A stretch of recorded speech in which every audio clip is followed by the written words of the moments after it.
Hello, नमस्कार सखींनो. उज्ज्वलाच kitchen कट्ट्यामध्ये आपल्या सर्वांचं मनापासून स्वागत. हे बघा, आज आपण हा पदार्थ बनवणार आहोत. तर हे आपण मस्त मसालेदार वांग तयार केलेलं आहे आणि कसं बनवलं तर त्यासाठी पूर्ण व्हिडिओ पहा आणि तुम्हाला नक्की आवडेल भाकरीबरोबर, भाताबरोबर. आणि तुम्हाला जर ही वांग्याची रेसिपी आवडली असेल तर लाईक, शेअर आणि सबस्क्राईब नक्की करा. सबस्क्राईब केलं म्हणजे रोजचे नवीन नवीन रेसिपीचे तुम्हाला पहिलं नोटिफिकेशन येतील. म्हणजे रोज तुम्हाला माझी नवीन रेसिपी पाहायला मिळेल. एकदम टेस्टी असं आपलं हे वांग झणझणीत वांग तयार. तर हे पहा, आपण आज मसाले वांगी करणार आहोत. एकदम चमचमीत अशी झणझणीत मसाले वांगी. त्यासाठी मी 6 वांगी घेतलेले आहे. प्रथम आपण या वांग्याचा देठ कट करून घ्यायचा. थोडासा ठेवायचा असेल तर चांगलंच आहे. खूप जास्त मोठा असेल तर काढू शकता. आणि ह्या पद्धतीने आपण वांग कट करून घ्यायचे आणि खराब आहे काय ते आतमध्ये पाहून घ्यायचे.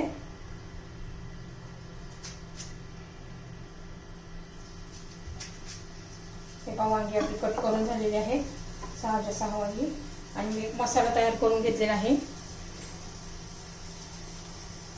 हे पहा, शेंगदाणे, भाजलेले शेंगदाणे, खोबरं, आलं, लसूण आणि कोथिंबीर हे असं मोठं मोठं करून घेतलेलं आहे.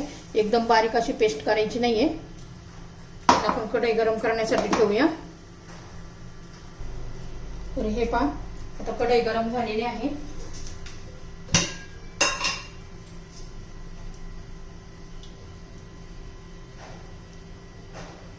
एक चमचा तेल घालूया.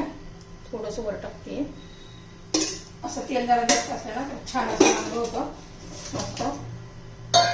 आता तेल गरम होऊ द्यायचे.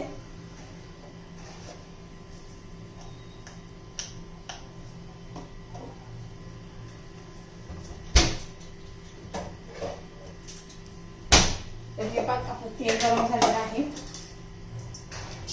त्यात मोहरी घालायची, जिरं घालायचे, छान असं तडतडू द्यायचे आपल्याला.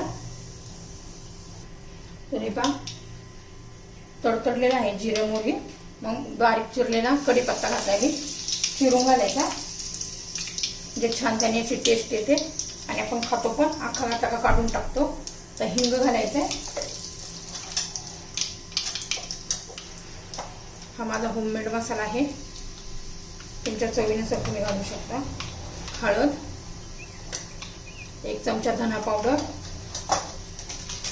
थोडीशी आपली कसुरी ते काश्मीरी लाल मिरची पावडर घालायची.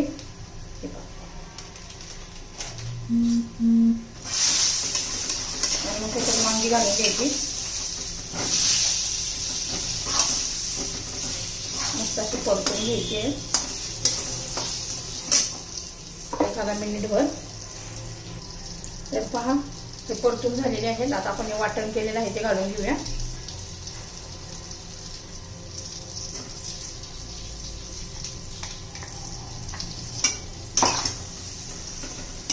छान हे वाटण पण असं परतून घेऊया मसाल्यात.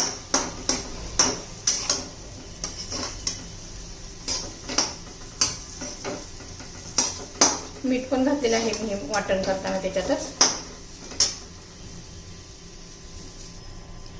हे पहा, थोडंसं मी अर्धा कप पाणी घातलेलं आहे. मस्त अशी आता शिजून द्यायची. भाकरी बरोबर, चपाती बरोबर, भाताबरोबर तुम्ही खाऊ शकता. एकदम अशी टेस्टी अशी वांगी होतात. बाजरीच्या भाकरी बरोबर तर अप्रतिम अशी लागतात. आता एवढ्या याच्यामध्ये ह्या वाफेवर शिजून घ्यायचं आहे. त्याच्यावर झाकण ठेवून घेऊ आणि 2 मिनिटात वांगी शिजून जातील.